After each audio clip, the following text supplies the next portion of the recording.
I ran into this last week. Here's what fixed it for me. Setting up an ESIM on your iPhone can seem tricky, but it is actually pretty straightforward. Here's how to do it with Koodo. Step 1. Check compatibility. Make sure your iPhone is compatible with ESIM. Most no models support this feature, but it's always good to double check.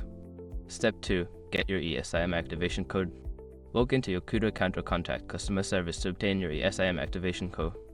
This is usually a QR code that you will need for setup. Step 3. Open Settings. On your iPhone, go to the Settings app. This is where you will manage your cellular plans. Step 4. Add cellular plan. Tap on cellular and then select Add cellular plan.